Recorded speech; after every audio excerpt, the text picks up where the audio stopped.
Welcome back, adventurers and friends, to Adventures Inward, Let's Talk series.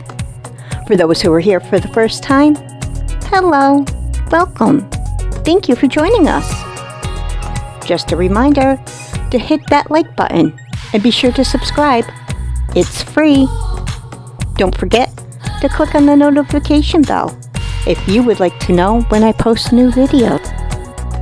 Today, we will be talking about what to do after discovering your partner's infidelity.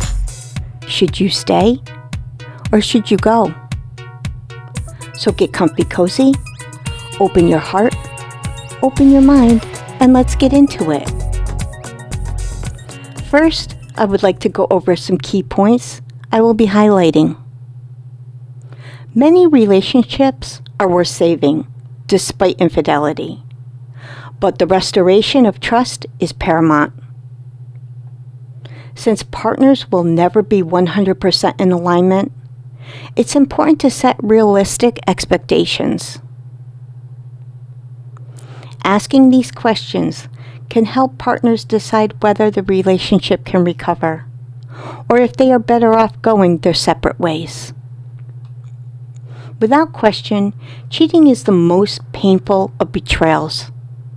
That said, many relationships do survive the trauma of infidelity, with couples sometimes developing more vulnerability and intimacy than ever. Other times, however, trust and relationship safety cannot be restored. The pain of betrayal is simply too much to overcome, or the relationship just wasn't that great to begin with. But how do you know where you and your relationship fall on the stay or go spectrum? Contemplating the following questions can help you gain some clarity. So let's go over them. First of all, do you enjoy spending time together? One of the primary reasons for being in a long-term romantic partnership is that it's fun and enjoyable. If you have come to genuinely dislike or no longer appreciate time spent with your partner, that's an obvious red flag. Do you trust each other? Trust is a key element in a healthy relationship. If two people trust each other, if they know they have each other's backs no matter what, that's a solid relationship foundation. Of course, infidelity has decimated relationship trust. So the real question here is whether that trust can be rebuilt. Do you play well together? If you and your partner have at least a few common interests, hobbies, and activities that you can enjoy together, that's a strong indicator of a relationship worth saving, especially if those interests are an important area of life for one or both of you. Do you share core values and beliefs? You and your partner are not going to agree on every little thing, nor should you. But to make the relationship work over the long haul, you need at least a little common ground regarding things like religion, politics, finances, education, and raising kids. Do you have kids? Children are not the only reason to stay in a relationship, but they are a darn good one. After all, no matter how much you struggle with your partner, you are going to love your children, and you will always keep their welfare in mind. Do you and your partner usually find a way to solve disagreements?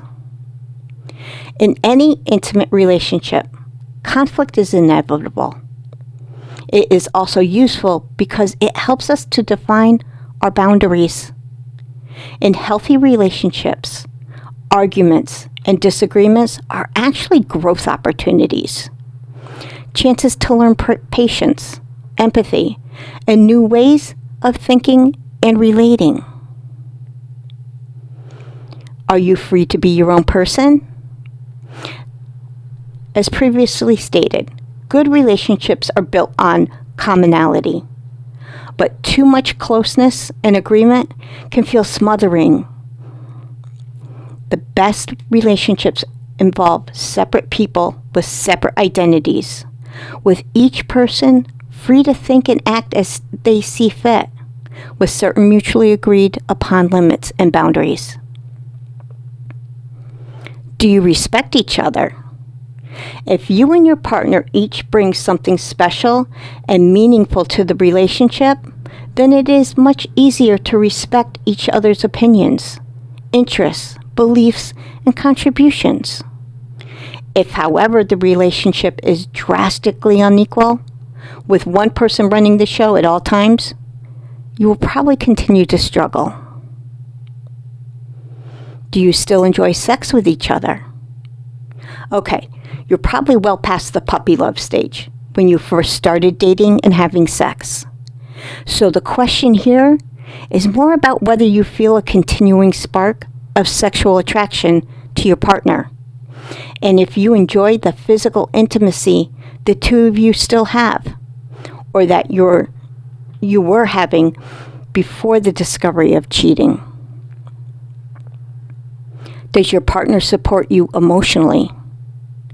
If you think that your partner is not there for you when the going gets tough, or that your partner expresses constant disagreement, dismissal, negativity, criticism, control, or indifferences toward your thoughts, beliefs, goals, desires, or activities, aside from your sexual infidelity, that's a definite red flag.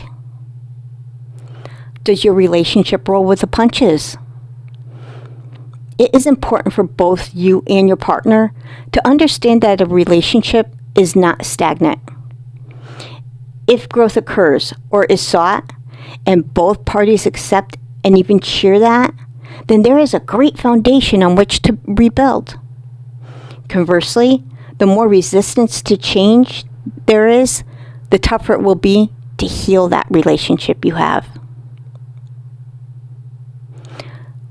Are your relationship expectations realistic? No person or relationship is perfect. If either you or your partner consistently expect the other to look and act in a certain way, then disappointment is inevitable. In a healthy relationship, both partners accept and respect each other, warts and all. Have you done this before? Do you have a history of ending relationships because of cheating? If so, no matter how you feel about your current partner, it's probably time to take a look at your thoughts and behaviors regarding long-term commitment. Are you both invested in saving the relationship? It takes two to tango. If you want to keep your relationship alive, but your partner seems determined to end it, there is little you can do about that. If the desire to save your relationship is one-sided, then there really is no relationship to save. Here are my final thoughts. There are no set rules for determining when a relationship is or is not worth saving. Ultimately, you must decide this matter for yourself. That said, if you find that you've answered yes to more than a few of the questions presented, then you've probably got something that is worth the effort. Let that help guide you with the next step to take for yourself and the relationship. Take the time to make decisions and don't underestimate your intuition. Remember to be kind to yourself.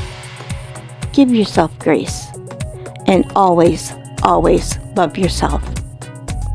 Thank you for joining me.